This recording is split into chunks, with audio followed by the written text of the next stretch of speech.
ಇಂದಿನ ಈ ವಿಶೇಷ ವಿಡಿಯೋದಲ್ಲಿ ಹಿಂದೂ ಪಂಚಾಂಗ ಮತ್ತು ವೈದಿಕ ಜ್ಯೋತಿಷ್ಯ ಶಾಸ್ತ್ರದ ಪ್ರಕಾರ ಜುಲೈ 3, 2026 ಶುಕ್ರವಾರ ದಿನವು ಸಾಕಷ್ಟು ವಿಶೇಷತೆಯನ್ನು ಹೊಂದಿದೆ. ಈ ದಿನ ಗ್ರಹಗಳ ಸ್ಥಿತಿ ಮತ್ತು ಪಂಚಾಂಗದ ಸಂಯೋಜನೆಯಿಂದ ಕೆಲವು ರಾಶಿಗಳಿಗೆ ಅದೃಷ್ಟದ ಬಾಗಿಲು ತೆರೆಯಲಿದ್ದು, ಇನ್ನು ಕೆಲವು ರಾಶಿಯವರು ಮಾತು, ಹಣಕಾಸು ಮತ್ತು ಆರೋಗ್ಯದ ವಿಷಯದಲ್ಲಿ ಎಚ್ಚರಿಕೆಯಿಂದ ಇರಬೇಕಾಗತ್ತೆ.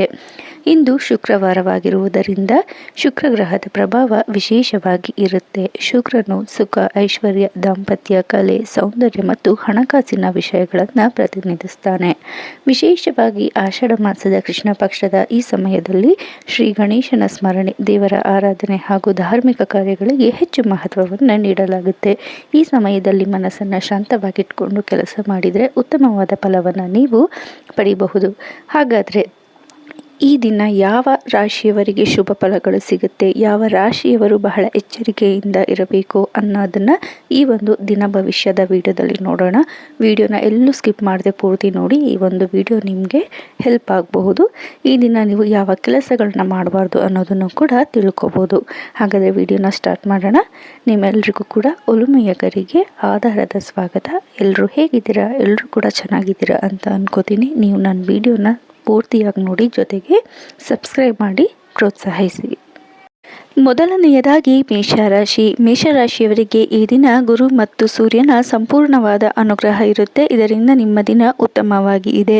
ಗುರು ನಿಮ್ಮ ನಿರ್ಧಾರಗಳಿಗೆ ಬಲ ನೀಡಿದರೆ, ಸೂರ್ಯ ನಿಮ್ಮ ಆತ್ಮವಿಶ್ವಾಸವನ್ನು ಹೆಚ್ಚಿಸ್ತಾನೆ.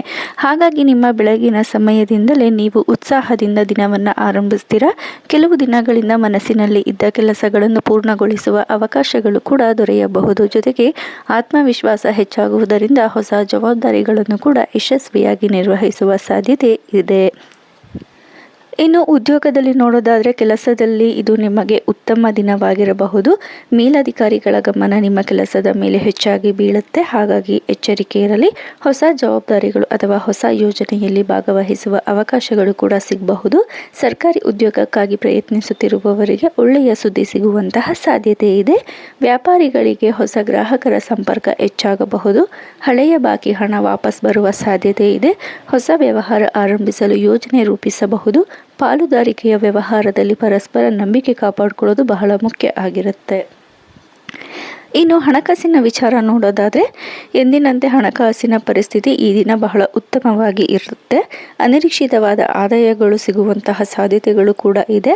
ಆದರೆ ಅಗತ್ಯವಿಲ್ಲದ ವಸ್ತುಗಳ ಮೇಲೆ ಖರೀದಿಯನ್ನು ಮಾಡೋದು, ಅನಗತ್ಯ ಖರ್ಚುಗಳನ್ನು ಮಾಡೋದ್ರಿಂದ ನಷ್ಟಗಳು ಕೂಡ ಎದುರಾಗಬಹುದು. ಹಾಗಾಗಿ ಹಣವನ್ನು ಉಳಿತಾಯ ಮಾಡೋದ್ರ ಕಡೆ ಗಮನ ಕೊಡಬೇಕು. ಇನ್ನು ಕೌಟುಂಬಿಕವಾಗಿ ಕುಟುಂಬದಲ್ಲಿ ಸಂತೋಷದ ವಾತಾವರಣ ಇರುತ್ತೆ. ಹಿರಿಯರ ಆಶೀರ್ವಾದ ಕೂಡ ಸಿಗುತ್ತೆ. ದಾಂಪತ್ಯ ಜೀವನದಲ್ಲಿ ಪರಸ್ಪರ ಸಹಕಾರ ಹೆಚ್ಚಾಗುತ್ತೆ. ನಿಮ್ಮ ಮಕ್ಕಳ ಸಾಧನೆಯಿಂದ ನಿಮ್ಮ ಸಂತೋಷ ಹೆಚ್ಚಾಗುತ್ತೆ. ಇನ್ನು ವಿದ್ಯಾರ್ಥಿಗಳಿಗೆ ಓದಿನಲ್ಲಿ ಏಕಾಗ್ರತೆ ಹೆಚ್ಚಾಗುತ್ತೆ. ಸ್ಪರ್ಧಾತ್ಮಕ ಪರೀಕ್ಷೆಗಳಿಗೆ ತಯಾರಿ ನಡೆಸುತ್ತಿರುವವರಿಗೆ ಇದು ಉತ್ತಮ ದಿನವಾಗಿದೆ. ಆರೋಗ್ಯದ ದೃಷ್ಟಿಯಿಂದ ಸಾಮಾನ್ಯವಾಗಿ ಆರೋಗ್ಯ ಉತ್ತಮವಾಗಿ ಇರುತ್ತೆ. ಆದರೆ ಹೆಚ್ಚು ಕೆಲಸದಿಂದ ದಣಿವು, ಆಯಾಸಗಳು ಉಂಟಾಗಬಹುದು. ಊಟ ಮತ್ತು ವಿಶ್ರಾಂತಿಯ ಬಗ್ಗೆ ಗಮನ ಕೊಡಿ.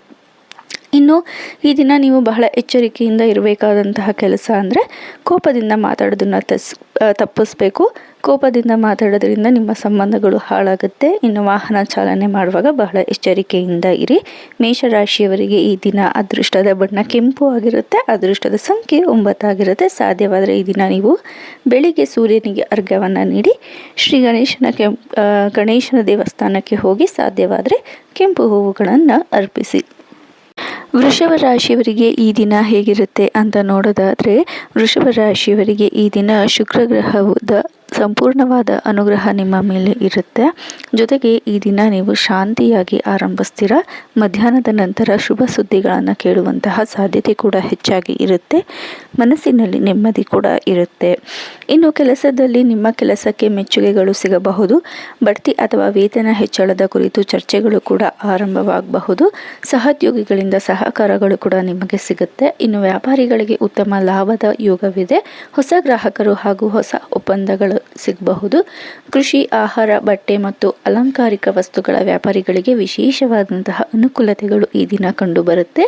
ಇನ್ನು ಹಣಕಾಸಿನ ವಿಚಾರದಲ್ಲಿ ನೋಡೋದಾದರೆ ಹಣಕಾಸಿನ ಸ್ಥಿತಿ ಸ್ಥಿರವಾಗಿ ಇರುತ್ತೆ. ಹಳೆಯ ಸಾಲ ತೀರಿಸುವಂತಹ ಅವಕಾಶಗಳು ಈ ದಿನ ನಿಮಗೆ ಕೂಡಿ ಬರಬಹುದು. ಅನಿರೀಕ್ಷಿತವಾದ ಆದಾಯವೂ ಕೂಡ ಸಿಗಬಹುದು. ಆದರೆ ಐಷಾರಾಮಿ ಖರ್ಚುಗಳನ್ನು ನೀವು ನಿಯಂತ್ರಿಸಬೇಕಾಗತ್ತೆ. ಅನಗತ್ಯ ಖರ್ಚುಗಳನ್ನು ಮಾಡೋದಕ್ಕೆ ಹೋಗ್ಬಿಡಿ. ಇನ್ನು ಕೌಟುಂಬಿಕವಾಗಿ ಮನೆಯಲ್ಲಿನ ವಾತಾವರಣ ಸಂತೋಷವಾಗಿ ಇರುತ್ತೆ. ಕುಟುಂಬದವರೊಂದಿಗೆ ಉತ್ತಮವಾದ ಸಮಯವನ್ನು ಕಳೆಯಲು ಈ ದಿನ ಬಹಳ ಉತ್ತಮವಾಗಿ ಇರುತ್ತೆ. ಹಿರಿಯರಿಂದ ಸಾಕಷ್ಟು ಸಲಹೆಗಳು ಕೂಡ ಈ ದಿನ ನಿಮಗೆ ಸಿಗುತ್ತೆ. ಇನ್ನು ದಾಂಪತ್ಯ ಜೀವನದಲ್ಲಿ ಸಂಗಾತಿಯೊಂದಿಗೆ ಉತ್ತಮವಾದ ಹೊಂದಾಣಿಕೆ ಇರುತ್ತೆ. ಸಣ್ಣ ತಪ್ಪುಗಳನ್ನು ದೊಡ್ಡದಾಗಿಸಬೇಡಿ. ಅನಗತ್ಯ ವಾದಗಳನ್ನು ತಪ್ಪಿಸಿ. ವಿದ್ಯಾರ್ಥಿಗಳಿಗೆ ಕಲಾತ್ಮಕ ಮತ್ತು ವಾಣಿಜ್ಯ ವಿಷಯಗಳನ್ನು ಅಭ್ಯಾಸ ಮಾಡುವವರಿಗೆ ಇದು ಉತ್ತಮವಾದ ದಿನ. ಇನ್ನು ಆರೋಗ್ಯ ಸಾಮಾನ್ಯವಾಗಿ ಇರುತ್ತೆ. ಆದರೆ ಜೀರ್ಣಕ್ರಿಯೆ ಮತ್ತು ಆಹಾರದ ಬಗ್ಗೆ ಗಮನ ಕೊಡಿ. ಆದಷ್ಟು ಮಿದುವಾದಂತಹ ಆಹಾರವನ್ನು ಈ ದಿನ ನೀವು ಸೇರಿಸಿ. ಇನ್ನು ಈ ದಿನ ನೀವು ಅನಗತ್ಯ ಖರ್ಚುಗಳು ಹೆಚ್ಚಾಗುತ್ತೆ. ಹಾಗಾಗಿ ಖರ್ಚುಗಳ ಮೇಲೆ ಗಮನ ಇರಬೇಕು. ಆಹಾರದಲ್ಲಿ ಅಜಾಗರೂಕತೆ ಬೇಡ. ಆರೋಗ್ಯದ ಮೇಲೆ ಪರಿಣಾಮ ಬೀರುತ್ತೆ. ಮೊದಲು ಹೇಳಿದ ಹಾಗೆ ಸ್ವಲ್ಪ ಜೀರ್ಣಕ್ರಿಯೆಗೆ ಸಹಕಾರಿಯಾಗುವಂತಹ ಆಹಾರವನ್ನೇ ನೀವು ಸೇವಿಸಿ. ಇನ್ನು ವೃಷಭ ರಾಶಿಯವರ ಈ ದಿನದ ಅದೃಷ್ಟದ ಬಣ್ಣ ಬಿಳಿ ಆಗಿರುತ್ತೆ. ಅದೃಷ್ಟದ ಸಂಖ್ಯೆ 6 ಆಗಿರುತ್ತೆ. ಪರಿಹಾರ ನೋಡೋದಾದರೆ ವೃಷಭ ರಾಶಿಯವರು ಈ ದಿನ ಮಹಾಲಕ್ಷ್ಮೀ ದೇವಿಯನ್ನು ಆರಾಧಿಸಿ ಬಿಳಿ ಬಣ್ಣದ ಹೂವುಗಳನ್ನು ಅರ್ಪಿಸುವುದರಿಂದ ಹೆಚ್ಚು ಶುಭ ಫಲ ಪಡಿಬಹುದು. ನಂತರ ಮಿಥುನ ರಾಶಿಯವರ ದಿನ ಭವಿಷ್ಯ ಹೇಗಿದೆ ಅಂತ ನೋಡೋದಾದರೆ ಮಿಥುನ ರಾಶಿಯವರಿಗೆ ಈ ದಿನ ಬುಧನ ಸಂಪೂರ್ಣವಾದ ಅನುಗ್ರಹ ಇರುತ್ತೆ. ಹಾಗಾಗಿ ಮಿಥುನ ರಾಶಿಯವರಿಗೆ ಈ ದಿನ ಬುದ್ಧಿವಂತಿಕೆ, ಮಾತಿನ ಚಾತುರ್ಯತೆ ಮತ್ತು ವ್ಯಾಪಾರ ಕೌಶಲ್ಯಗಳಲ್ಲಿ ಹೆಚ್ಚಿನ ಮನ್ನಣೆ ಸಿಗುತ್ತೆ. ಈ ದಿನ ನಿಮ್ಮ ಚಿಂತನೆಗಳಿಗೆ ಸ್ಪಷ್ಟನೆ ಸಿಗುತ್ತೆ. ಅಂದರೆ ನೀವೇನಾದ್ರು ಬಹಳ ದಿನಗಳಿಂದ ಯಾವುದಾದ್ರೂ ವಿಚಾರದ ಬಗ್ಗೆ ಯೋಚನೆ ನಡೆಸ್ತಿದ್ರೆ ಅಥವಾ ಒಂದು ಕೆಲಸ ಕಾರ್ಯದ ಬಗ್ಗೆ ಯೋಚನೆಯನ್ನು ಮಾಡ್ತಿದ್ರೆ ಆ ಒಂದು ಯೋಚನೆ ಹೇಗಿರಬೇಕು ಅನ್ನುವ ಒಂದು ಸ್ಪಷ್ಟತೆ ನಿಮಗೆ ಈ ದಿನ ಸಿಗುವಂತಹ ಸಾಧ್ಯತೆಗಳಿದೆ. ಜೊತೆಗೆ ನಿಮ್ಮ ಹೊಸ ಯೋಜನೆಗಳನ್ನು ರೂಪಿಸೋದಕ್ಕೆ ಅಥವಾ ಹೊಸ ನಿರ್ಧಾರಗಳನ್ನು ತೆಗೆದುಕೊಳ್ಳೋಕ್ಕೆ ಇದು ಬಹಳ ಅನುಕೂಲಕರವಾಗಿ ಇರುತ್ತೆ. ಇನ್ನು ಕೆಲಸದಲ್ಲಿ ನಿಮಗೆ ಹೊಸ ಅವಕಾಶಗಳು ಕೂಡ ಸಿಗಬಹುದು. ನಿಮ್ಮ ಕೆಲಸದಲ್ಲಿ ನೀವು ನೀಡುವಂತಹ ಸಲಹೆಗಳು ನಿಮ್ಮ ಸಹೋದ್ಯೋಗಿಗಳಿಗೆ ಅಥವಾ ಮೇಲಧಿಕಾರಿಗಳಿಗೆ ಇಷ್ಟ ಆಗಬಹುದು. ಇನ್ನು ಉದ್ಯೋಗವನ್ನು ಹುಡುಕ್ತಿರುವವರಿಗೆ ಏನಾದರೂ ಇಂಟರ್ವ್ಯೂ ಇದ್ದರೆ ಈ ಒಂದು ಸಂದರ್ಶನದಿಂದ ನಿಮಗೆ ಶುಭ ಸುದ್ದಿ ಸಿಗುವಂತಹ ಸಾಧ್ಯತೆಗಳು ಕೂಡ ಹೆಚ್ಚಾಗಿ ಇದೆ. ಇನ್ನು ವ್ಯಾಪಾರದಲ್ಲಿ ನೋಡೋದಾದರೆ ಮಾರ್ಕೆಟಿಂಗ್, ಮಾಧ್ಯಮ, ಶಿಕ್ಷಣ, ತಂತ್ರಜ್ಞಾನ ಮತ್ತು ಸಂವಹನ ಕ್ಷೇತ್ರದಲ್ಲಿ ಇರುವವರಿಗೆ ಉತ್ತಮವಾದಂತಹ ಫಲಗಳು ಸಿಗುತ್ತೆ. ಹೊಸ ವ್ಯಾವಹಾರಿಕ ಸಂಪರ್ಕಗಳು ನಿಮಗೆ ಲಾಭವನ್ನು ತರುತ್ತೆ. ಇನ್ನು ಹಣಕಾಸಿನ ವಿಚಾರದಲ್ಲಿ ನೋಡೋದಾದರೆ ಮಿಥುನ ರಾಶಿಯವರಿಗೆ ಈ ದಿನ ಆದಾಯ ಉತ್ತಮವಾಗಿದ್ದರೂ ಕೂಡ ಖರ್ಚುಗಳು ಹೆಚ್ಚಾಗುವಂತಹ ಸಾಧ್ಯತೆಗಳಿದೆ. ಹಾಗಾಗಿ ಖರ್ಚಿನ ಬಗ್ಗೆ ಗಮನ ಕೊಡಿ. ಇನ್ನು ಆನ್ಲೈನಲ್ಲಿ ವ್ಯವಹಾರ ಮಾಡುವವರಿಗೆ ಸ್ವಲ್ಪ ಮೋಸ ಹೋಗುವಂತಹ ಸಾಧ್ಯತೆ ಇರುವುದರಿಂದ ಹಣದ ಬಗ್ಗೆ ಸುರಕ್ಷತೆಯನ್ನು ನೋಡ್ಕೊಳ್ಳಿ. ಇನ್ನು ಕೌಟುಂಬಿಕವಾಗಿ ಸಹೋದರ ಮತ್ತು ಸಹೋದರಿಯರೊಂದಿಗೆ ಉತ್ತಮವಾದ ಸಂಬಂಧ ಇರುತ್ತೆ. ಕುಟುಂಬದ ಸದಸ್ಯರೊಂದಿಗೆ ಮಾತುಕತೆ ನಡೆಸುವುದರಿಂದ ಸಮಸ್ಯೆಗಳಿಗೆ ಬೇಗ ಪರಿಹಾರಗಳನ್ನು ನೀವು ಕಾಣಬಹುದು. ಇನ್ನು ವೈವಾಹಿಕ ಜೀವನವೂ ಕೂಡ ಚೆನ್ನಾಗಿ ಇರುತ್ತೆ. ಮತ್ತು ನಿಮ್ಮ ಒಂದು ಭಾವನೆಗಳನ್ನು ನೀವು ಸ್ಪಷ್ಟವಾಗಿ ಹೇಳ್ಕೊಳ್ಳೋದ್ರಿಂದ ನಿಮ್ಮಲ್ಲಿ ಇರುವಂತಹ ಭಿನ್ನಾಭಿಪ್ರಾಯಗಳು ದೂರವಾಗುತ್ತೆ. ವಿದ್ಯಾರ್ಥಿಗಳಿಗೂ ಕೂಡ ಬಹಳ ಉತ್ತಮವಾದ ದಿನ ಇದು. ವಿಶೇಷವಾಗಿ ಸ್ಪರ್ಧಾತ್ಮಕ ಪರೀಕ್ಷೆ ಮತ್ತು ಸಂದರ್ಶನಗಳಿಗೆ ತಯಾರಿ ನಡೆಸುತ್ತಿರುವವರಿಗೆ ಆತ್ಮವಿಶ್ವಾಸ ಹೆಚ್ಚಾಗುತ್ತೆ. ಇನ್ನು ಆರೋಗ್ಯದ ದೃಷ್ಟಿಯಿಂದ ನೋಡೋದಾದರೆ ನಿದ್ರೆಯ ಕೊರತೆ ಮತ್ತು ಮಾನಸಿಕ ಒತ್ತಡಗಳು ಉಂಟಾಗದಂತೆ ನೋಡ್ಕೊಳ್ಳಿ. ನಿಯಮಿತ ಆಹಾರ ಮತ್ತು ವಿಶ್ರಾಂತಿಯ ಬಗ್ಗೆ ಗಮನ ಇರಲಿ. ಮಿಥುನ ರಾಶಿಯವರಿಗೆ ಈ ದಿನ ಅದೃಷ್ಟದ ಬಣ್ಣ ಹಸಿರಾಗಿರುತ್ತೆ. ಅದೃಷ್ಟದ ಸಂಖ್ಯೆ 5 ಆಗಿರುತ್ತೆ. ಮಿಥುನ ರಾಶಿಯವರು ಸಾಧ್ಯವಾದರೆ ಈ ದಿನ ವಿಷ್ಣುವಿನ ಆರಾಧನೆ ಮಾಡಿ ಹಸಿರು ಬಟ್ಟೆ ಅಥವಾ ಹಸಿರು ಧಾನ್ಯಗಳನ್ನು ಅವಶ್ಯಕತೆ ಇರುವವರಿಗೆ ದಾನ ಮಾಡಬಹುದು. ನಂತರ ಕಟಕ ರಾಶಿಯವರಿಗೆ ಈ ದಿನ ಯಾವ ರೀತಿ ಇರುತ್ತೆ ಅಂತ ನೋಡೋದಾದರೆ ಕಟಕ ರಾಶಿಯವರಿಗೆ ಚಂದ್ರನ ಅನುಗ್ರಹದಿಂದ ಭಾವನಾತ್ಮಕ ಶಕ್ತಿ ಹೆಚ್ಚಾಗುತ್ತೆ. ತಾಳ್ಮೆಯಿಂದ ನಡೆದುಕೊಂಡ್ರೆ ಉತ್ತಮವಾದ ಫಲ ಸಿಗುವಂತಹ ಸಾಧ್ಯತೆ ಕೂಡ ಇರುತ್ತೆ. ಕಟಕ ರಾಶಿಯವರಿಗೆ ಈ ದಿನದ ಆರಂಭ ನಿಮ್ಮ ಮನಸ್ಸು, ಕುಟುಂಬ ಮತ್ತು ಮನೆಯ ವಿಚಾರಗಳಿಗೆ ಹೆಚ್ಚು ಆಕರ್ಷಿತವಾಗಿ ಇರುತ್ತೆ. ಬೆಳಗಿನ ಸಮಯದಲ್ಲಿ ನಿಮ್ಮ ಕೆಲಸ ಕಾರ್ಯಗಳು ನಿಧಾನವಾಗಿ ಸಾಗಿದರೂ ಕೂಡ ಮಧ್ಯಾಹ್ನದ ನಂತರ ಅನುಕೂಲಕರವಾದಂತಹ ಬೆಳವಣಿಗೆಗಳು ಕಂಡುಬರುತ್ತೆ. ಇನ್ನು ವೃತ್ತಿ ಜೀವನದಲ್ಲಿ ನೋಡೋದಾದರೆ ಕಚೇರಿಗಳಲ್ಲಿ ನಿಮ್ಮ ಕೆಲಸಕ್ಕೆ ಹೆಚ್ಚು ಮೆಚ್ಚುಗೆಗಳು ಸಿಗಬಹುದು. ಬಾಕಿ ಉಳಿದ ಕೆಲಸಗಳನ್ನು ಪೂರ್ಣಗೊಳಿಸಲು ಉತ್ತಮವಾದ ಸಮಯ ಈ ದಿನ ಆಗಿರುತ್ತೆ. ಜೊತೆಗೆ ನಿಮ್ಮ ಮೇಲಾಧಿಕಾರಿಗಳೊಂದಿಗೆ ಮತ್ತು ಸಹೋದ್ಯೋಗಿಗಳೊಂದಿಗೆ ವಿನಯದಿಂದ ನಡೆಸಿಕೊಂಡ್ರೆ ನಿಮಗೆ ಹೆಚ್ಚಿನ ಲಾಭಗಳು ಸಿಗುತ್ತೆ. ನಂತರ ವ್ಯಾಪಾರ ಮಾಡುವವರು ವಿಶೇಷವಾಗಿ ಕುಟುಂಬದೊಂದಿಗೆ ನಡೆಸುವಂತಹ ವ್ಯಾಪಾರದಲ್ಲಿ ಹೆಚ್ಚಿನ ಲಾಭ ಸಿಗುವಂತಹ ಸಾಧ್ಯತೆ ಇದೆ. ಹೊಸ ಹೂಡಿಕೆ ಮಾಡುವ ಮೊದಲು ಸೂಕ್ತವಾದಂತಹ ಪರಿಶೀಲನೆಯನ್ನು ಮಾಡಿ. ಅಂದರೆ ನೀವೇನಾದರೂ ನಿಮ್ಮ ಹಣವನ್ನು ಹೊಸದಾಗಿ ಯಾವುದಾದ್ರೂ ಮೇಲೆ ಇನ್ವೆಸ್ಟ್ ಮಾಡಬೇಕು, ಚೀಟಿ ಮಾಡಬೇಕು, ಗೋಲ್ಡ್ ತಗೋಬೇಕು, ಈ ಥರ ಏನಾದರೂ ನಿಮ್ಮ ಒಂದು ಯೋಜನೆಗಳಿದ್ದರೆ ಅದಕ್ಕೆ ಮೊದಲು ಉತ್ತಮವಾಗಿ ವಿಚಾರಿಸಿ ನಂತರ ಹೂಡಿಕೆ ಮಾಡೋದು ಬಹಳ ಒಳ್ಳೆಯದಾಗಿರುತ್ತೆ. ಇನ್ನು ಹಣಕಾಸಿನ ವಿಚಾರದಲ್ಲಿ ಈ ದಿನ ನಿಮ್ಮ ಒಂದು ಆದಾಯದ ಸ್ಥಿತಿ, ಹಣಕಾಸಿನ ಸ್ಥಿತಿ ಸಾಮಾನ್ಯವಾಗಿರುತ್ತೆ. ಮನೆ ಅಥವಾ ಕುಟುಂಬದ ಅಗತ್ಯಕ್ಕಾಗಿ ಖರ್ಚು ಹೆಚ್ಚಾಗಬಹುದು. ಸಾಲ ಮಾಡುವಂತಹ ಅನಿವಾರ್ಯತೆಗಳು ಕೂಡ ಬರಬಹುದು. ಆದರೆ ಸಾಲವನ್ನು ಮಾಡೋದಕ್ಕೆ ಹೋಗಬೇಡಿ. ಸಾಧ್ಯವಾದಷ್ಟು ಸಾಲವನ್ನು ಮಾಡೋದನ್ನು ತಪ್ಪಿಸಿ ಇರುವಷ್ಟೇ ನೀವು ಕಾಲು ಚಾಚೋದ್ರಿಂದ ಮುಂದಿನ ದಿನಗಳಲ್ಲಿ ಕಷ್ಟಗಳು ಎದುರಾಗಲ್ಲ. ಇನ್ನು ಕೌಟುಂಬಿಕವಾಗಿ ಕುಟುಂಬದೊಂದಿಗೆ ಉತ್ತಮ ಸಮಯವನ್ನು ಕಳೆಯುವಂತಹ ಅವಕಾಶ ಸಿಗುತ್ತೆ. ದಾಂಪತ್ಯ ಜೀವನದಲ್ಲಿ ಪರಸ್ಪರ ಅರ್ಥ ಮಾಡಿಕೊಳ್ಳೋದು ಹೆಚ್ಚಾಗುತ್ತೆ. ಇನ್ನು ವಿದ್ಯಾರ್ಥಿಗಳಿಗೆ ಏಕಾಗ್ರತೆಯಿಂದ ಓದಿದರೆ ಉತ್ತಮ ಫಲ ಸಿಗುತ್ತೆ. ಇನ್ನು ಕಟಕ ರಾಶಿಯವರ ಆರೋಗ್ಯವನ್ನು ನೋಡೋದಾದರೆ ಮಾನಸಿಕ ಒತ್ತಡ ಕಡಿಮೆ ಮಾಡಲು ವಿಶ್ರಾಂತಿ ಮತ್ತು ಸಮತೋಲದ ಆಹಾರವನ್ನು ನೀವು ಸೇವಿಸಿ. ಇನ್ನು ಕಟಕ ರಾಶಿಯವರ ಈ ದಿನದ ಅದೃಷ್ಟದ ಬಣ್ಣ ಬಿಳಿಯಾಗಿರುತ್ತೆ. ಅದೃಷ್ಟದ ಸಂಖ್ಯೆ 2 ಆಗಿರುತ್ತೆ. ನಂತರ ಸಿಂಹರಾಶಿಯವರಿಗೆ ಈ ದಿನ ಹೇಗಿರುತ್ತೆ ಅಂತ ನೋಡೋದಾದರೆ ಸಿಂಹರಾಶಿಯವರಿಗೆ ಈ ದಿನ ಸೂರ್ಯನ ಪ್ರಭಾವ ಹೆಚ್ಚಾಗಿ ಇರುತ್ತೆ. ಹಾಗಾಗಿ ನಿಮ್ಮ ಒಂದು ನಾಯಕತ್ವದ ಗುಣಗಳು ಕೂಡ ಹೆಚ್ಚಾಗಿ ಇರುತ್ತೆ. ಇನ್ನು ಹೊಸ ಜವಾಬ್ದಾರಿಗಳೊಂದಿಗೆ ನಿಮ್ಮ ದಿನ ಆರಂಭವಾಗುತ್ತೆ. ಆತ್ಮವಿಶ್ವಾಸ ಹೆಚ್ಚಾಗಿ ಇರುವುದರಿಂದ ಅಹಂಕಾರವು ಕೂಡ ಹೆಚ್ಚಾಗಬಹುದು. ಇದರಿಂದ ನಿಮ್ಮ ಕೆಲಸ ಕಾರ್ಯಗಳಲ್ಲಿ ತೊಂದರೆಗಳು ಕೂಡ ಉಂಟಾಗಬಹುದು. ಹಾಗಾಗಿ ಅಹಂಕಾರವನ್ನು ನೀವು ದೂರ ಇಡಬೇಕಾಗುತ್ತೆ. ಇನ್ನು ಕೆಲಸದಲ್ಲಿ ಹೊಸ ಯೋಜನೆಗಳಲ್ಲಿ ಭಾಗವಹಿಸುವಂತಹ ಅವಕಾಶಗಳು ಸಿಗುತ್ತೆ. ನಿಮ್ಮ ಒಂದು ಕೆಲಸ ಕಾರ್ಯಗಳಿಗೆ, ನಿಮ್ಮ ಒಂದು ಪ್ರಯತ್ನಗಳಿಗೆ ಉತ್ತಮವಾದಂತಹ ಪ್ರಶಂಸೆಗಳು ಸಿಗುವಂತಹ ಸಾಧ್ಯತೆಗಳು ಕೂಡ ಇದೆ. ಇನ್ನು ವ್ಯವಹಾರ ನಡೆಸುವವರಿಗೆ ಹಳೆಯ ಗ್ರಾಹಕರಿಂದ ಉತ್ತಮ ಬೆಂಬಲ ಸಿಗುತ್ತೆ. ಹೊಸ ಪಾಲುದಾರಿಕೆಯಲ್ಲಿ ಎಚ್ಚರಿಕೆಯನ್ನು ವಹಿಸಿ. ಅಂದರೆ ನೀವೇನಾದರೂ ಹೊಸದಾಗಿ ಪಾರ್ಟ್ನರ್ಶಿಪ್ಪಲ್ಲಿ ವ್ಯವಹಾರಗಳನ್ನು ಮಾಡ್ಕೋಬೇಕು ಅಂತ ಅಂದರೆ ಈ ಒಂದು ವಿಚಾರದಲ್ಲಿ ಎಚ್ಚರಿಕೆಯಿಂದ ಮುಂದೆ ಬರುವುದು ಒಳ್ಳೆಯದು. ಇನ್ನು ಹಣಕಾಸಿನ ವಿಚಾರದಲ್ಲಿ ಆದಾಯ ಉತ್ತಮವಾಗಿ ಇರುತ್ತೆ. ಆದರೆ ದೊಡ್ಡ ಮೊತ್ತದ ಹೂಡಿಕೆಯ ಮೊದಲು ಸಾಕಷ್ಟು ಯೋಚನೆಯನ್ನು ಮಾಡಿ ಹೂಡಿಕೆಯನ್ನು ಮಾಡಿದರೆ ಭವಿಷ್ಯದಲ್ಲಿ ನಿಮಗೆ ಉತ್ತಮವಾದಂತಹ ಲಾಭಗಳು ಸಿಗುತ್ತೆ. ಇನ್ನು ಕೌಟುಂಬಿಕವಾಗಿ ಹಿರಿಯರ ಸಲಹೆ ನಿಮ್ಮ ಸಮಸ್ಯೆಗಳಿಗೆ ಉತ್ತಮವಾದ ಪರಿಹಾರಗಳನ್ನು ನೀಡಬಹುದು. ಮಕ್ಕಳ ಸಾಧನೆಯಿಂದ ಹೆಚ್ಚಿನ ಸಂತೋಷಗಳು ನಿಮಗೆ ಸಿಗಬಹುದು. ಇನ್ನು ಆರೋಗ್ಯದ ವಿಚಾರದಲ್ಲಿ ನೋಡೋದಾದರೆ ರಕ್ತದೊತ್ತಡ, ತಲೆನೋವು ಅಥವಾ ದಣಿವಿನ ಬಗ್ಗೆ ಗಮನ ಇರಬೇಕು. ಇನ್ನು ಸಿಂಹರಾಶಿಯವರಿಗೆ ಈ ದಿನ ಅದೃಷ್ಟದ ಬಣ್ಣ ಗೋಲ್ಡ್ ಕಲರ್ ಆಗಿರುತ್ತೆ. ಅದೃಷ್ಟದ ಸಂಖ್ಯೆ 1 ಆಗಿರುತ್ತೆ. ನಂತರ ಕನ್ಯಾ ರಾಶಿಯವರಿಗೆ ಈ ದಿನ ಯಾವ ರೀತಿ ಇರುತ್ತೆ ಅಂತ ನೋಡೋದಾದರೆ ಕನ್ಯಾ ರಾಶಿಯವರಿಗೂ ಕೂಡ ಈ ದಿನ ಬುಧನ ಅನುಗ್ರಹ ಇರುತ್ತೆ. ಹಾಗಾಗಿ ನಿಮ್ಮ ಬುದ್ಧಿವಂತಿಕೆಯು ಕೂಡ ಹೆಚ್ಚಾಗುತ್ತೆ ಮತ್ತು ನಿಮ್ಮ ನಿರ್ಧಾರದ ಸಾಮರ್ಥ್ಯವೂ ಕೂಡ ಹೆಚ್ಚಾಗುತ್ತೆ. ಈ ದಿನ ನಿಮ್ಮ ಯೋಜನೆ ರೂಪಿಸಲು ಮತ್ತು ಬಾಕಿ ಕೆಲಸಗಳನ್ನು ಪೂರ್ಣಗೊಳಿಸಲು ಉತ್ತಮ ದಿನ ಆಗಿರುತ್ತೆ. ಅಂದರೆ ನೀವೇನಾದರೂ ಹೊಸ ಯೋಜನೆಗಳನ್ನ ಮಾಡ್ಕೋಬೇಕು ಅಥವಾ ಈ ಹಿಂದೆ ಅರ್ಧಕ್ಕೆ ನಿಂತಹ ಕೆಲಸ ಕಾರ್ಯಗಳನ್ನು ಪುನಃ ಆರಂಭಿಸಬೇಕು ಅನ್ನೋ ಒಂದು ಯೋಜನೆಗೆ ನಿಮಗೆ ಇದು ಉತ್ತಮವಾದ ದಿನ ಆಗಿರುತ್ತೆ. ಇನ್ನು ಕೆಲಸದಲ್ಲಿ ಬಡ್ತಿ ಅಥವಾ ಹೊಸ ಅವಕಾಶಗಳು ಸಿಗುವಂತಹ ಸೂಚನೆಗಳು ಈ ದಿನ ನಿಮಗೆ ಸಿಗಬಹುದು. ಸರ್ಕಾರಿ ಕೆಲಸಗಳಲ್ಲಿ ಪ್ರಗತಿಗಳನ್ನು ನೀವು ಕಾಣಬಹುದು. ಇದರಿಂದ ಹಿರಿಯರ ಅಧಿಕಾರಿಗಳಿಂದ ಉತ್ತಮ ಮೆಚ್ಚುಗೆಯನ್ನು ನೀವು ಪಡಿತೀರಾ. ಇನ್ನು ವ್ಯವಹಾರದಲ್ಲಿ ನೋಡೋದಾದರೆ ಲೆಕ್ಕಪತ್ರ, ಶಿಕ್ಷಣ, ಔಷಧ ಮತ್ತು ಮಾಹಿತಿ ತಂತ್ರಜ್ಞಾನ ಕ್ಷೇತ್ರದಲ್ಲಿ ಉತ್ತಮವಾದಂತಹ ಬೆಳವಣಿಗೆಗಳು ಈ ದಿನ ಕಂಡುಬರುತ್ತೆ. ಇನ್ನು ಹಣಕಾಸಿನ ವಿಚಾರದಲ್ಲಿ ನೋಡೋದಾದರೆ ನೀವೇನಾದರೂ ಈ ಹಿಂದೆ ಹಳೆಯ ಹೂಡಿಕೆಗಳನ್ನು ಮಾಡಿದರೆ ಅದರಿಂದ ಹೆಚ್ಚಿನ ಲಾಭ ಸಿಗುವಂತಹ ಸೂಚನೆಗಳು ನಿಮಗೆ ಈ ದಿನ ಸಿಗುತ್ತೆ. ಸಾಧ್ಯವಾದಷ್ಟು ಹೊಸ ಖರ್ಚುಗಳನ್ನು ನಿಯಂತ್ರಣ ಮಾಡಿ ಅನಗತ್ಯ ಖರ್ಚುಗಳನ್ನು ತಪ್ಪಿಸಬೇಕು. ಇನ್ನು ಕೌಟುಂಬಿಕವಾಗಿ ನೋಡೋದಾದರೆ ಸಣ್ಣ ವಿಷಯವನ್ನು ದೊಡ್ಡದಾಗಿಸದೆ ಶಾಂತಿಯಿಂದ ಮಾತನಾಡೋದು ಒಳ್ಳೆಯದು. ಯಾಕಂದರೆ ಅನಗತ್ಯವಾದ ವಾದಗಳಿಂದ ಕುಟುಂಬದಲ್ಲಿ ಸಮಸ್ಯೆಗಳು, ಕಲಹಗಳು, ಮನಸ್ತಾಪಗಳು ಉಂಟಾಗುತ್ತೆ. ಹಾಗಾಗಿ ಸಮಾಧಾನವಾಗಿ ಮಾತಾಡಿ.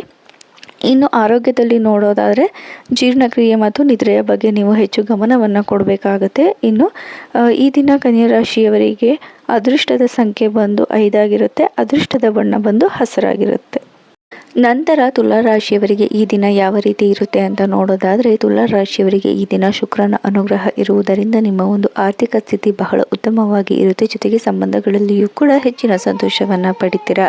ಇನ್ನು ತುಲಾ ರಾಶಿಯವರಿಗೆ ಈ ದಿನ ಶಾಂತಿಯುತವಾಗಿ ಆರಂಭವಾಗುತ್ತೆ. ಕಲಾತ್ಮಕ ಮತ್ತು ಸೃಜನಾತ್ಮಕ ಕೆಲಸಗಳಲ್ಲಿ ಆಸಕ್ತಿಗಳು ಹೆಚ್ಚಾಗುತ್ತೆ. ಉದ್ಯೋಗದಲ್ಲಿ ಸಹೋದ್ಯೋಗಿಗಳ ಸಹಕಾರದಿಂದ ಕೆಲಸಗಳನ್ನು ನೀವು ಉತ್ತಮವಾಗಿ ಬಹಳ ಸರಳವಾಗಿ ನಿಭಾಯಿಸಬಹುದು. ಇನ್ನು ವ್ಯಾಪಾರ ವ್ಯವಹಾರದಲ್ಲೂ ಕೂಡ ಅನುಕೂಲತೆಗಳು ಕಂಡುಬರುತ್ತೆ. ಫ್ಯಾಷನ್, ಅಲಂಕಾರ, ಕಲೆ ಮತ್ತು ಮಾಧ್ಯಮ ಕ್ಷೇತ್ರದಲ್ಲಿ ಇರುವವರಿಗೆ ಉತ್ತಮವಾದ ಲಾಭ ಸಿಗುತ್ತೆ. ಜೊತೆಗೆ ಹಣಕಾಸನ್ನು ನೋಡೋದಾದರೆ ಈ ದಿನ ನಿಮಗೆ ಹಣಕಾಸಿನ ಹರಿವು ಕೂಡ ಉತ್ತಮವಾಗಿ ಇರುತ್ತೆ. ಜೊತೆಗೆ ಖರ್ಚುಗಳು ಕೂಡ ಹೆಚ್ಚಾಗಬಹುದು. ಹಾಗಾಗಿ ಅನಗತ್ಯ ಖರ್ಚುಗಳನ್ನು ನೀವು ನಿಯಂತ್ರಿಸಬೇಕಾಗುತ್ತೆ. ಇನ್ನು ಕೌಟುಂಬಿಕವಾಗಿ ನಿಮ್ಮ ಒಂದು ಬಹಳ ಸಂಗಾತಿಯೊಂದಿಗೆ ಉತ್ತಮವಾದ ಸಮಯವನ್ನು ಈ ದಿನ ನೀವು ಕಳೆಯಬಹುದು. ಇನ್ನು ಆರೋಗ್ಯದ ದೃಷ್ಟಿಯಿಂದಲೂ ಕೂಡ ಈ ದಿನ ನಿಮಗೆ ಉತ್ತಮವಾಗಿರುತ್ತೆ. ಆದರೂ ಕೂಡ ನಿಮ್ಮ ಒಂದು ಊಟ, ತಿಂಡಿ, ವಿಶ್ರಾಂತಿಯ ಬಗ್ಗೆ ಗಮನದಲ್ಲಿ ಇಟ್ಕೊಳ್ಳಿ. ನಂತರ ನಿಮ್ಮ ಅದೃಷ್ಟದ ಬಣ್ಣ ಗುಲಾಬಿ ಬಣ್ಣ ಆಗಿರುತ್ತೆ. ಅದೃಷ್ಟದ ಸಂಖ್ಯೆ 6 ಆಗಿರುತ್ತೆ. ಇನ್ನು ವೃಶ್ಚಿಕ ರಾಶಿಯವರಿಗೆ ಈ ಒಂದು ಶುಕ್ರವಾರ ಯಾವ ರೀತಿ ಇರುತ್ತೆ ಅಂತ ನೋಡೋದಾದರೆ ಈ ದಿನ ನಿಮಗೆ ಮಂಗಳನ ಪ್ರಭಾವ ಹೆಚ್ಚಾಗಿ ಇರುತ್ತೆ. ಹಾಗಾಗಿ ನಿಮ್ಮ ಕಾರ್ಯಶಕ್ತಿಯು ಕೂಡ ಹೆಚ್ಚಾಗುತ್ತೆ. ಈ ದಿನ ನೀವು ಧೈರ್ಯ ಮತ್ತು ಆತ್ಮವಿಶ್ವಾಸದಿಂದ ದಿನವನ್ನು ಆರಂಭಿಸ್ತೀರಾ. ಅತ್ಯಂತ ಕಠಿಣ ಕೆಲಸಗಳನ್ನು ಪೂರ್ಣಗೊಳಿಸುವಲ್ಲಿ ಉತ್ಸಾಹ ನಿಮಗೆ ಹೆಚ್ಚಾಗಿ ಇರುತ್ತೆ. ಅಂದರೆ ನೀವು ಯಾವುದಾದ್ರೂ ಒಂದು ಕೆಲಸ ಬಹಳ ಕಷ್ಟ ಆಗಿದರೆ ಆ ಒಂದು ಕಷ್ಟದ ಕೆಲಸವನ್ನೇ ನಿಭಾಯಿಸಬೇಕು ಅನ್ನುವಂತಹ ನಿಮ್ಮ ಉತ್ಸಾಹ ಹೆಚ್ಚಾಗುತ್ತೆ. ಇನ್ನು ಉದ್ಯೋಗದಲ್ಲಿ ಸವಾಲಿನ ಕೆಲಸಗಳನ್ನು ಯಶಸ್ವಿಯಾಗಿ ಮುಗಿಸಬಹುದು. ಆದರೆ ಮೇಲಧಿಕಾರಿಗಳೊಂದಿಗೆ ವಾದವನ್ನು ನೀವು ತಪ್ಪಿಸಬೇಕಾಗುತ್ತೆ. ನಿಮ್ಮ ಒಂದು ಕೆಲಸ ಕಾರ್ಯಗಳಲ್ಲಿ ಉತ್ಸಾಹ ಇದ್ರೂ ಕೂಡ ಕೆಲವೊಂದು ಸಲ ಮೇಲಧಿಕಾರಿಗಳೊಂದಿಗೆ ಕಿರಿಕಿರಿ ಕೂಡ ಉಂಟಾಗಬಹುದು. ಆದಷ್ಟು ಇದನ್ನು ನೀವು ಕಂಟ್ರೋಲ್ ಮಾಡ್ಕೊಳ್ಳಿ. ಅನಗತ್ಯ ವಾದಗಳನ್ನು ಮಾಡೋಕ್ಕೆ ಹೋಗಬೇಡಿ. ಇನ್ನು ವ್ಯಾಪಾರ ವ್ಯವಹಾರಗಳಲ್ಲಿ ನೋಡೋದಾದರೆ ಹೊಸ ವ್ಯವಹಾರ ಆರಂಭಿಸುವಂತಹ ಯೋಜನೆಗಳನ್ನು ನೀವು ಈ ದಿನ ರೂಪಿಸ್ಕೊಳ್ಬಹುದು. ಆದರೆ ಯಾವುದೇ ಆತುರದ ನಿರ್ಧಾರಗಳನ್ನು ತೆಗೆದುಕೊಳ್ಳೋದಕ್ಕೆ ಹೋಗಬೇಡಿ. ಯಾವುದೇ ಒಂದು ಹೊಸ ವ್ಯವಹಾರಗಳನ್ನು ಆರಂಭಿಸುವ ಮೊದಲೇ ಅದನ್ನು ಕೂಲಂಕುಷವಾಗಿ ಒಂದ್ಸಲ ನೋಡಿ. ಇನ್ನು ಹಣಕಾಸಿನ ವಿಚಾರದಲ್ಲಿ ನೋಡೋದಾದರೆ ಈ ದಿನ ನಿಮಗೆ ಲಾಭದ ಸಾಧ್ಯತೆ ಹೆಚ್ಚಾಗಿ ಇರುತ್ತೆ. ಅಪಾಯದ ಹೂಡಿಕೆಗಳನ್ನು ತಪ್ಪಿಸಬೇಕಾಗುತ್ತೆ. ಅಂದರೆ ನಿಮಗೆ ಈ ದಿನ ಹಣಕಾಸಿನ ಸ್ಥಿತಿ ಉತ್ತಮವಾಗಿರುತ್ತೆ. ಆದರೆ ನೀವು ಯಾವುದಕ್ಕಾದ್ರೂ ಹೂಡಿಕೆಯನ್ನು ಮಾಡಬೇಕು ಅಂತಂದರೆ ಅದರಿಂದ ಅಪಾಯ ಆಗುವಂತಹ ಸಾಧ್ಯತೆ ಈ ದಿನ ಹೆಚ್ಚಾಗಿ ಇರೋದ್ರಿಂದ ಈ ದಿನ ಸಾಧ್ಯವಾದಷ್ಟು ಯಾವುದೇ ರೀತಿಯ ಹೂಡಿಕೆಗಳನ್ನು ನೀವು ಮಾಡೋದಕ್ಕೆ ಹೋಗಬೇಡಿ. ನಂತರ ಕೌಟುಂಬಿಕವಾಗಿಯೂ ಕೂಡ ನಿಮಗೆ ನಿಮ್ಮ ಸಹೋದರರಿಂದ ಭಿನ್ನಾಭಿಪ್ರಾಯಗಳು ಉಂಟಾಗುವಂತಹ ಸಾಧ್ಯತೆಗಳಿದೆ. ಅಂದರೆ ನೀವು ನಿಮ್ಮ ಒಡ ಹುಟ್ಟಿದವರ ಜೊತೆ ಅಥವಾ ಸಂಬಂಧಿಕರ ಜೊತೆ ನೀವು ವಾದಗಳನ್ನು ಮಾಡೋದಕ್ಕೆ ಹೋಗ್ಬಿಡಿ. ಇದರಿಂದ ಭಿನ್ನಾಭಿಪ್ರಾಯಗಳು ಹೆಚ್ಚಾಗುವಂತಹ ಸಾಧ್ಯತೆ ಇದೆ. ಸಾಧ್ಯವಾದಷ್ಟು ಶಾಂತವಾಗಿ ಮಾತನಾಡೋದಕ್ಕೆ ಪ್ರಯತ್ನಿಸಿ. ಇಲ್ಲಾಂದರೆ ನೀವು ಈ ದಿನ ಹೆಚ್ಚು ಮಾತಾಡೋದಕ್ಕೇ ಹೋಗಬೇಡಿ. ಇನ್ನು ಆರೋಗ್ಯದ ದೃಷ್ಟಿಯಿಂದ ನೋಡೋದಾದರೆ ಸ್ವಲ್ಪ ಅನಾನುಕೂಲತೆಗಳೇ ಕಾಣ್ತಿದೆ. ಗಾಯ, ಜ್ವರ ಅಥವಾ ರಕ್ತದೊತ್ತಡದ ಬಗ್ಗೆ ಎಚ್ಚರಿಕೆಯಿಂದ ಇರಿ. ಇನ್ನು ವೃಶ್ಚಿಕ ರಾಶಿಯವರಿಗೆ ಈ ದಿನ ಅದೃಷ್ಟದ ಸಂಖ್ಯೆ 9 ಆಗಿರುತ್ತೆ. ಅದೃಷ್ಟದ ಬಣ್ಣ ಕೆಂಪಾಗಿರುತ್ತೆ. ನಂತರ ಧನುಸು ರಾಶಿಯವರಿಗೆ ಈ ದಿನ ಯಾವ ರೀತಿ ಇರುತ್ತೆ ಅಂತ ನೋಡೋದಾದರೆ ಧನುಸು ರಾಶಿಯವರಿಗೆ ಗುರುವಿನ ಆಶೀರ್ವಾದ ಇರುತ್ತೆ. ಗುರುಗ್ರಹದ ಆಶೀರ್ವಾದದಿಂದ ಅದೃಷ್ಟದ ಬೆಂಬಲವು ಕೂಡ ನಿಮಗೆ ಇರುತ್ತೆ. ಹಾಗಾಗಿ ಈ ದಿನ ನಿಮಗೆ ಆತ್ಮವಿಶ್ವಾಸ ಅನ್ನೋದು ಹೆಚ್ಚಾಗುತ್ತೆ. ಜೊತೆಗೆ ನಿಮ್ಮ ಒಂದು ಕೆಲಸ ಕಾರ್ಯಗಳಲ್ಲಿ ನೀವು ಉತ್ಸಾಹದಿಂದ ಪಾಲ್ಗೊಳ್ತೀರಾ. ಉದ್ಯೋಗದಲ್ಲಿ ಹೊಸ ಅವಕಾಶಗಳು ದೊರೆಯಬಹುದು ಮತ್ತು ವಿದೇಶಿ ಸಂಪರ್ಕಗಳಿಂದ ಲಾಭಗಳು ಕೂಡ ಸಿಗಬಹುದು. ನಿಮ್ಮ ಅರ್ಧಕ್ಕೆ ನಿಂತಹ ಕೆಲಸ ಕಾರ್ಯಗಳನ್ನು ನೀವು ಪುನಃ ಆರಂಭಿಸ್ಬೋದು. ನಿಮ್ಮ ಒಂದು ಪ್ರಯತ್ನ ಅಥವಾ ನಿಮ್ಮ ಒಂದು ಕೆಲಸಿನ ಯಶಸ್ಸಿನ ಜೊತೆಗೆ ಉತ್ತಮವಾದ ಪ್ರಶಂಸೆ ಮತ್ತು ಲಾಭವೂ ಕೂಡ ನಿಮಗೆ ಸಿಗಬಹುದು. ಇನ್ನು ವ್ಯಾಪಾರ ವ್ಯವಹಾರದಲ್ಲಿಯೂ ಕೂಡ ಅನುಕೂಲತೆಗಳು ಕಂಡುಬರುತ್ತೆ. ಹೊಸ ಗ್ರಾಹಕರಿಂದ ಅಥವಾ ಹಳೆಯ ಗ್ರಾಹಕರಿಂದಲೇ ಈ ದಿನ ನಿಮಗೆ ಹೆಚ್ಚಿನ ಲಾಭ ಸಿಗುತ್ತೆ. ಜೊತೆಗೆ ಹೊಸ ಯೋಜನೆಗಳನ್ನು ನೀವು ಕಾರ್ಯರೂಪಕ್ಕೆ ತರಬಹುದು ಮತ್ತು ಅದನ್ನು ಯಶಸ್ಸಿನತ್ತ ಕರ್ಕೊಂಡು ಹೋಗ್ಬೋದು. ಇನ್ನು ಹಣಕಾಸಿನ ವಿಚಾರದಲ್ಲಿ ನೋಡೋದಾದರೆ ಈ ದಿನ ನಿಮಗೆ ಹಣಕಾಸು ಹೆಚ್ಚಾಗಿ ಸಿಗುವಂತಹ ಯೋಗ ಇದೆ. ಉಳಿತಾಯಕ್ಕೆ ಹೆಚ್ಚಿನ ಆದ್ಯತೆಯನ್ನು ನೀವು ನೀಡಬೇಕಾಗುತ್ತೆ. ಇನ್ನು ಕೌಟುಂಬಿಕವಾಗಿ ಹಿರಿಯರ ಆಶೀರ್ವಾದ ಮತ್ತು ಕುಟುಂಬದ ಬೆಂಬಲವು ಕೂಡ ನಿಮಗೆ ಹೆಚ್ಚಾಗಿ ಸಿಗುತ್ತೆ. ಇನ್ನು ಆರೋಗ್ಯದ ದೃಷ್ಟಿಯಿಂದ ನೋಡೋದಾದರೆ ಆರೋಗ್ಯ ಉತ್ತಮವಾಗಿ ಇರುತ್ತೆ. ನಿಯಮಿತವಾದ ವ್ಯಾಯಾಮವನ್ನು ಮುಂದುವರಿಸಿ. ನಂತರ ಧನುಸು ರಾಶಿಯವರ ಈ ದಿನ ಅದೃಷ್ಟದ ಬಣ್ಣ ಹಳದಿ ಆಗಿರುತ್ತೆ. ಅದೃಷ್ಟದ ಸಂಖ್ಯೆ 3 ಆಗಿರುತ್ತೆ. ನಂತರ ಮಕರ ರಾಶಿಯವರಿಗೆ ಈ ದಿನ ಯಾವ ರೀತಿ ಇರುತ್ತೆ ಅಂತ ನೋಡೋದಾದರೆ ಮಕರ ರಾಶಿಯವರಿಗೆ ಈ ದಿನ ಶನಿಯ ಕೃಪೆಯಿಂದ ಸ್ಥಿರತೆ ಮತ್ತು ಸಹನೆ ಅನ್ನೋದು ನಿಮ್ಮಲ್ಲಿ ಹೆಚ್ಚಾಗಿ ಇರುತ್ತೆ. ಮತ್ತು ನಿಮ್ಮ ಪರಿಶ್ರಮದ ಫಲ ಪಡೆಯುವಂತಹ ದಿನ ಇದಾಗಿರುತ್ತೆ. ಅಂದರೆ ನೀವು ಬಹಳ ದಿನಗಳಿಂದ ಕೆಲಸ ಮಾಡ್ತಿದ್ದೀರಾ, ಬಹಳ ದಿನಗಳಿಂದ ಕಷ್ಟಪಡ್ತಿದ್ದೀರಾ. ಅಂತ ಅಂದರೆ ಅದರ ಒಂದು ಫಲ ನಿಮಗೆ ಈ ದಿನ ಸಿಗುತ್ತೆ, ಅಥವಾ ಈ ದಿನ ನಿಮಗೆ ಫಲಗಳು ಯಾವಾಗ ಸಿಗುತ್ತೆ ಅನ್ನೋ ಒಂದು ಸೂಚನೆ ಕೂಡ ನೀವು ಈ ದಿನ ಪಡ್ಕೊಳ್ತೀರಾ. ಇನ್ನು ನಿಮ್ಮ ಒಂದು ಕೆಲಸ ಕಾರ್ಯಗಳಲ್ಲಿಯೂ ಕೂಡ ಉತ್ತಮವಾದ ಪ್ರಗತಿಗಳು ಕಂಡುಬರುತ್ತೆ. ಬಾಕಿ ಉಳಿದ ಕೆಲಸಗಳು ಪೂರ್ಣಗೊಳಿಸುವಂತಹ ಸಾಧ್ಯತೆಗಳು ಈ ದಿನ ಹೆಚ್ಚಾಗಿ ಇರುತ್ತೆ. ಇದರ ಜೊತೆಗೆ ನಿಮ್ಮ ಕೆಲಸ ಕಾರ್ಯಗಳಿಗೆ ಮೇಲಧಿಕಾರಿಗಳಿಂದ ಉತ್ತಮವಾದಂತಹ ಮೆಚ್ಚುಗೆಗಳು ಸಿಗುವಂತಹ ಸಾಧ್ಯತೆಗಳು ಕೂಡ ಇದೆ. ಇನ್ನು ವ್ಯಾಪಾರದಲ್ಲಿ ನೋಡೋದಾದರೆ ದೀರ್ಘಕಾಲದ ಹೂಡಿಕೆಗಳಿಂದ ಅನುಕೂಲಕರವಾಗಬಹುದು. ಅಂದರೆ ನೀವು ಈ ದಿನ ಏನಾದರೂ ಹೂಡಿಕೆಯನ್ನು ಮಾಡಿದರೆ ನಿಮಗೆ ಮುಂದಿನ ದಿನಗಳಲ್ಲಿ ಹೆಚ್ಚು ಅನುಕೂಲಕರವಾಗಿ ಇರುತ್ತೆ. ಆದರೆ ಯಾವುದೇ ಒಂದು ಕ್ಷೇತ್ರದಲ್ಲಿ ಹೂಡಿಕೆ ಮಾಡಬೇಕಾದ್ರೆ ಅದರ ಹಿನ್ನೆಲೆಯನ್ನು ನೀವು ಪರಿಶೀಲಿಸಬೇಕಾಗುತ್ತೆ. ಹಲವಾರು ಸಲಹೆಗಳನ್ನು ಪಡ್ಕೊಂಡು ನೀವು ಹೂಡಿಕೆಯನ್ನು ಮಾಡೋದ್ರಿಂದ ನಷ್ಟಗಳನ್ನು ತಪ್ಪಿಸ್ಬೋದಾಗುತ್ತೆ. ಜೊತೆಗೆ ಈ ಒಂದು ಹಣಕಾಸಿನ ಸ್ಥಿತಿ ಕೂಡ ಉತ್ತಮವಾಗಿ ಇರುತ್ತೆ. ನಿಮಗೆ ಹಣಕಾಸಿನ ಆದಾಯಗಳು ಕೂಡ ಹೆಚ್ಚಾಗಬಹುದು, ಆದರೆ ಅನಗತ್ಯ ಖರ್ಚುಗಳು ಕೂಡ ಹೆಚ್ಚಾಗಿ ಇರುವುದರಿಂದ ಸಾಲಗಳನ್ನು ನೀವು ತಪ್ಪಿಸ್ಬೇಕಾಗುತ್ತೆ. ಸಾಧ್ಯವಾದಷ್ಟು ಸಾಲಗಳನ್ನು ಮಾಡಿಬಿಡಿ. ಇರುವ ಒಂದು ಆರ್ಥಿಕ ಸ್ಥಿತಿಯನ್ನು ಸುಧಾರಿಸ್ಕೊಳ್ಳಿ. ಇನ್ನು ಆರೋಗ್ಯದಲ್ಲಿ ನೋಡೋದಾದರೆ ಮೂಳೆ ಮತ್ತು ಕೀಲುಗಳ ನೋವಿನ ಬಗ್ಗೆ ಜಾಗರೂಕರಾಗಿರಿ. ಈ ಒಂದು ದಿನ ನಿಮಗೆ ಮೂಳೆ ನೋವು ಅಥವಾ ಕೀಲು ನೋವುಗಳು ಹೆಚ್ಚಾಗಿ ಕಾಣಬಹುದು. ಇನ್ನು ಕುಟುಂಬದಲ್ಲಿ ಹಿರಿಯರ ಆರೋಗ್ಯದ ಬಗ್ಗೆಯೂ ಕೂಡ ನೀವು ಗಮನವನ್ನು ಕೊಡಬೇಕು. ಹಿರಿಯರ ಆರೋಗ್ಯದಲ್ಲಿ ವ್ಯತ್ಯಾಸಗಳು ಈ ದಿನ ಉಂಟಾಗಬಹುದು. ಇನ್ನು ಮಕರ ರಾಶಿಯವರಿಗೆ ಈ ದಿನ ಅದೃಷ್ಟ ತಂದುಕೊಡುವಂತಹ ಬಣ್ಣ ನೀಲಿ, ಅದೃಷ್ಟದ ಸಂಖ್ಯೆ 8. ನಂತರ ಕುಂಭರಾಶಿಯವರ ಈ ದಿನದ ಭವಿಷ್ಯ ಹೇಗಿರುತ್ತೆ ಅಂತ ನೋಡೋದಾದರೆ ಕುಂಭರಾಶಿಯವರಿಗೂ ಕೂಡ ಶನಿಯ ಅನುಗ್ರಹ ಇರುತ್ತೆ. ಹೀಗಾಗಿ ಈ ಒಂದು ಸಮಯದಲ್ಲಿ ನಿಮ್ಮ ತಾಳ್ಮೆ ಮತ್ತು ಪರಿಶ್ರಮಕ್ಕೆ ಫಲಗಳು ಸಿಗುವಂತಹ ಸಾಧ್ಯತೆಗಳು ಇದೆ. ಜೊತೆಗೆ ಕುಂಭರಾಶಿಯವರೇನಾದರೂ ಹೊಸ ಆಲೋಚನೆಗಳು ಮತ್ತು ಯೋಜನೆಗಳೊಂದಿಗೆ ದಿನವನ್ನು ಆರಂಭಿಸ್ತೀರಾ. ಅಂದರೆ ನೀವೇನಾದರೂ ಈ ಹಿಂದೆನೇ ಯಾವುದಾದ್ರೂ ಒಂದು ಯೋಜನೆಗಳನ್ನು ಮಾಡ್ಕೊಂಡಿದ್ರೆ ಅದನ್ನು ಕಾರ್ಯರೂಪಕ್ಕೆ ತರುವ ಮುಖಾಂತರ ನಿಮ್ಮ ದಿನಗಳು ಆರಂಭವಾಗುತ್ತೆ ಅಂತಲೇ ಹೇಳಬಹುದು. ಜೊತೆಗೆ ಉದ್ಯೋಗದಲ್ಲಿಯೂ ಕೂಡ ತಂಡದೊಂದಿಗೆ ಕೆಲಸ ಮಾಡೋದರಿಂದ ಉತ್ತಮವಾದ ಫಲ ಸಿಗುತ್ತೆ. ನಿಮ್ಮ ಕೆಲಸ ಕಾರ್ಯಗಳಲ್ಲಿ ನೀವು ಸಹೋದ್ಯೋಗಿಗಳೊಂದಿಗೆ ಸಹಕಾರವನ್ನು ಪಡ್ಕೊಳ್ಳೋದ್ರಿಂದ ನಿಮ್ಮ ಒಂದು ಕೆಲಸ ಕಾರ್ಯಗಳನ್ನು ನೀವು ಉತ್ತಮ ಸಮಯಕ್ಕೆ ಪೂರ್ಣಗೊಳಿಸ್ಕೊಳ್ಬಹುದು. ಜೊತೆಗೆ ವ್ಯಾಪಾರ ವ್ಯವಹಾರದಲ್ಲಿಯೂ ಕೂಡ ಅನುಕೂಲತೆಗಳು ಕಂಡುಬರುತ್ತೆ. ತಂತ್ರಜ್ಞಾನ ಮತ್ತು ಹೊಸ ಯೋಜನೆಗಳಿಗೆ ಅನುಕೂಲಕರವಾದ ದಿನ ಇದಾಗಿರುತ್ತೆ. ಇನ್ನು ಕುಂಭರಾಶಿಯವರ ಒಂದು ಹಣಕಾಸಿನ ಪರಿಸ್ಥಿತಿಯು ಕೂಡ ಸಾಮಾನ್ಯವಾಗಿ ಇರುತ್ತೆ. ನೀವು ಈ ದಿನ ಏನಾದರೂ ಒಂದು ಹೂಡಿಕೆಯನ್ನು ಮಾಡಬೇಕು ಅಂತ ಅಂದ್ಕೊಂಡಿದ್ರೆ ಈ ದಿನ ಅಷ್ಟು ಸೂಕ್ತವಲ್ಲ. ಹಾಗಾಗಿ ಈ ದಿನ ನೀವು ಯಾವುದೇ ರೀತಿಯ ಹೂಡಿಕೆಗಳನ್ನು ಮಾಡೋದಕ್ಕೆ ಹೋಗಬೇಡಿ. ಇನ್ನು ಕುಟುಂಬದಲ್ಲಿ ನಿಮ್ಮ ಕೆಲವು ಭಿನ್ನಾಭಿಪ್ರಾಯಗಳು ಈ ದಿನ ಉಂಟಾಗುವಂತಹ ಸಾಧ್ಯತೆ ಇದೆ. ಮಾತಿನ ಬಗ್ಗೆ ನಿಯಂತ್ರಣ ಇರಬೇಕು. ಅನಗತ್ಯ ವಾದಗಳನ್ನು ನೀವು ತಪ್ಪಿಸ್ಬೇಕು. ಇಲ್ಲ ಅಂತ ಅಂದರೆ ಮನಸ್ತಾಪಗಳು ಹೆಚ್ಚಾಗುತ್ತೆ. ಇನ್ನು ಆರೋಗ್ಯದ ದೃಷ್ಟಿಯಿಂದ ನಿಮಗೆ ನಿದ್ರೆಯ ಕೊರತೆಗಳು ಕಾಡುತ್ತೆ. ಇದರಿಂದ ಒತ್ತಡಗಳು ಕೂಡ ಹೆಚ್ಚಾಗಬಹುದು. ಹಾಗಾಗಿ ಈ 2 ವಿಷಯಗಳ ಬಗ್ಗೆ ಗಮನ ಇರಲಿ. ಇನ್ನು ಕುಂಭರಾಶಿಯವರಿಗೆ ಈ ದಿನ ಅದೃಷ್ಟದ ಬಣ್ಣ ಆಕಾಶ ನೀಲಿ ಅಂದರೆ ಸ್ಕೈ ಬ್ಲೂ ಕಲರ್ ಆಗಿರುತ್ತೆ. ಅದೃಷ್ಟದ ಸಂಖ್ಯೆ 8 ಆಗಿರುತ್ತೆ.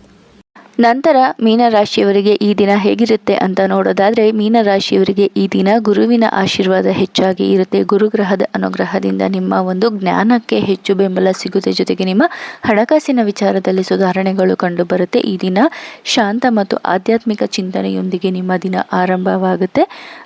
ಜೊತೆಗೆ ಕೆಲಸದ ಸ್ಥಳಗಳಲ್ಲಿ ನಿಮ್ಮ ಸಾಮರ್ಥ್ಯಕ್ಕೆ ತಕ್ಕ ಗೌರವಗಳು ಕೂಡ ಸಿಗಬಹುದು. ಇದರ ಜೊತೆಗೆ ಹೊಸ ಜವಾಬ್ದಾರಿಗಳು ಕೂಡ ಬರಬಹುದು. ಇನ್ನು ಬಹಳ ದಿನಗಳಿಂದ ಅಂದುಕೊಂಡಂತಹ ಯೋಜನೆಗಳನ್ನು ಕೂಡ ನೀವು ಕಾರ್ಯರೂಪಕ್ಕೆ ತರುವಂತಹ ಒಂದು ಆಲೋಚನೆ ಹೆಚ್ಚಾಗಿ ಬರುತ್ತೆ. ಇದಕ್ಕೆ ಬೇಕಾಗುವಂತಹ ಸಹಕಾರಗಳನ್ನು ನೀವು ಕೂಡ ಪಡಿತೀರಾ.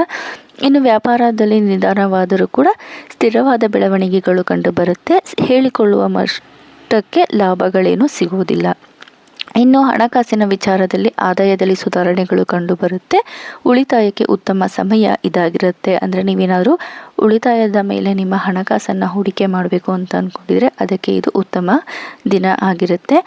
ಇನ್ನು ಕುಟುಂಬದೊಂದಿಗೆ ಸಂತೋಷದ ಕ್ಷಣಗಳನ್ನು ಕಳಿತೀರಾ. ಹಿರಿಯರ ಆಶೀರ್ವಾದ ಸಿಗುತ್ತೆ. ನಿಮ್ಮ ಒಂದು ಸಮಸ್ಯೆಗಳಿಗೆ, ನಿಮ್ಮ ಒಂದು ಯೋಜನೆಗಳಿಗೆ ಸೂಕ್ತವಾದಂತಹ ಸಲಹೆಗಳನ್ನು ನೀವು ನಿಮ್ಮ ಕುಟುಂಬದ ಹಿರಿಯರಿಂದ ಪಡೆದುಕೊಳ್ಬಹುದು. ಇನ್ನು ಆರೋಗ್ಯದ ದೃಷ್ಟಿಯಿಂದಲೂ ಕೂಡ ನಿಮ್ಮ ಒಂದು ಆರೋಗ್ಯದ ಪರಿಸ್ಥಿತಿ ಸಾಮಾನ್ಯವಾಗಿ ಇರುತ್ತೆ. ಆದರೂ ಕೂಡ ವಿಶ್ರಾಂತಿಯ ಬಗ್ಗೆ ನೀವು ಗಮನವನ್ನು ಕೊಡಬೇಕಾಗುತ್ತೆ. ಇನ್ನು ಮೀನರಾಶಿಯವರಿಗೆ ಈ ದಿನ ಅದೃಷ್ಟದ ಬಣ್ಣ ಹಳದಿ ಆಗಿರುತ್ತೆ. ಅದೃಷ್ಟದ ಸಂಖ್ಯೆ 3 ಆಗಿರುತ್ತೆ. ಒಟ್ಟಾರೆಯಾಗಿ ನೋಡೋದಾದರೆ ಈ ದಿನ ಯಾರಿಗೆ ಹೆಚ್ಚು ಅನುಕೂಲ ಅಂತ ಅಂದರೆ ಅದು ಮೇಷರಾಶಿ, ವೃಷಭ ರಾಶಿ, ಧನುಸು ರಾಶಿ ಮತ್ತು ಮೀನರಾಶಿಯವರಿಗೆ ಹೆಚ್ಚಿನ ಅನುಕೂಲತೆ ಇರುತ್ತೆ. ಇಂದಿನ ಗ್ರಹ ಸ್ಥಿತಿಯ ಪ್ರಕಾರ ಉತ್ತಮವಾದ ಬೆಂಬಲ ಸಿಗುವ ಸಾಧ್ಯತೆ ಇದೆ. ಉದ್ಯೋಗ, ಧನ, ಕುಟುಂಬ ಮತ್ತು ಗೌರವದ ವಿಚಾರಗಳಲ್ಲಿ ಅನುಕೂಲಕರವಾದ ಬೆಳವಣಿಗೆಗಳು ಕಂಡುಬರುತ್ತೆ. ಇನ್ನು ಮಿಶ್ರ ಫಲಗಳನ್ನು ಪಡೆಯುತ್ತಿರುವ ರಾಶಿ ಅಂತ ಅಂದರೆ ಅದು ಮಿಥುನ ರಾಶಿ, ಕಟಕ ರಾಶಿ, ತುಲಾ ರಾಶಿ ಮತ್ತು ಮಕರ ರಾಶಿಯವರಿಗೆ ಈ ದಿನ ಮಿಶ್ರ ಫಲ ಇರುತ್ತೆ. ಅಂದರೆ ಅನುಕೂಲನೂ ಇರುತ್ತೆ, ಅನಾನುಕೂಲನೂ ಇರುತ್ತೆ. ಆದರೆ ತಾಳ್ಮೆಯಿಂದ ನಿರ್ಧಾರವನ್ನು ತೆಗೆದುಕೊಂಡ್ರೆ ಉತ್ತಮವಾದ ಫಲಗಳನ್ನು ನೀವು ಪಡೆಯಬಹುದು. ಇನ್ನು ಹೆಚ್ಚು ಎಚ್ಚರಿಕೆಯಿಂದ ಇರಬೇಕಾಗಿರುವಂತಹ ರಾಶಿಗಳು ಅಂತ ಅಂದರೆ ಅದು ಸಿಂಹ ರಾಶಿ, ಕನ್ಯಾ ರಾಶಿ, ವೃಶ್ಚಿಕ ರಾಶಿ ಮತ್ತು ಕುಂಭ ರಾಶಿಯವರು ಈ ದಿನ ಬಹಳ ಎಚ್ಚರಿಕೆಯಿಂದ ಇರಿ. ಆರೋಗ್ಯ, ಹಣಕಾಸು ಮತ್ತು ಕೋಪದ ವಿಚಾರಗಳಲ್ಲಿ ಹೆಚ್ಚಿನ ಜಾಗರೂಕತೆಯನ್ನು ವಹಿಸುವುದು ಬಹಳ ಒಳ್ಳೆಯದಾಗಿರುತ್ತೆ. ಇಷ್ಟು ಮಾಹಿತಿಗಳು ಕೂಡ ದ್ವಾದಶ ರಾಶಿಗಳಲ್ಲಿ ಗ್ರಹಗಳ ಸ್ಥಾನದ ಆಧಾರದ ಮೇಲೆ ಈ ದಿನ ಯಾವ ರೀತಿ ಇರುತ್ತದೆ ಅನ್ನೋ ಒಂದು ಮಾಹಿತಿನ ನಾನು ನಿಮಗೆ ತಿಳಿಸ್ಕೊಟ್ಟಿದ್ದೀನಿ. ಈ ಒಂದು ಮಾಹಿತಿ ನಿಮಗೆ ಇಷ್ಟ ಆದರೆ ಪ್ಲೀಸ್ ದಯವಿಟ್ಟು ನನ್ನ ಚಾನಲ್ನ ಸಬ್ಸ್ಕ್ರೈಬ್ ಮಾಡ್ಕೊಳ್ಳಿ. ಇದೇ ರೀತಿ ಪ್ರತಿನಿತ್ಯ ನಿಮ್ಮ ಒಂದು ದಿನ ಭವಿಷ್ಯ ಹೇಗಿರುತ್ತೆ ಅನ್ನೋದನ್ನು ನಾನು ನಿಮಗೆ ಸರಳವಾಗಿ ವಿವರಿಸ್ತೀನಿ. ಇದರ ಜೊತೆಗೆ ನಿಮ್ಮ ಅದೃಷ್ಟದ ಸಂಖ್ಯೆ, ಅದೃಷ್ಟದ ಬಣ್ಣ ಯಾವುದು ಅಂತ ತಿಳಿಸ್ಕೊಡ್ತೀನಿ. ಮತ್ತು ಈ ದಿನ ನೀವು ಯಾವ ವಿಚಾರದಲ್ಲಿ ಎಚ್ಚರಿಕೆಯಿಂದ ಇರಬೇಕು ಅನ್ನೋದನ್ನು ತಿಳಿಸ್ಕೊಡ್ತೀನಿ. ಈ ಒಂದು ವಿಡಿಯೋ ನೋಡಿದ್ದಕ್ಕೆ ನಿಮ್ಮೆಲ್ಲರಿಗೂ ಕೂಡ ತುಂಬ ಧನ್ಯವಾದಗಳು.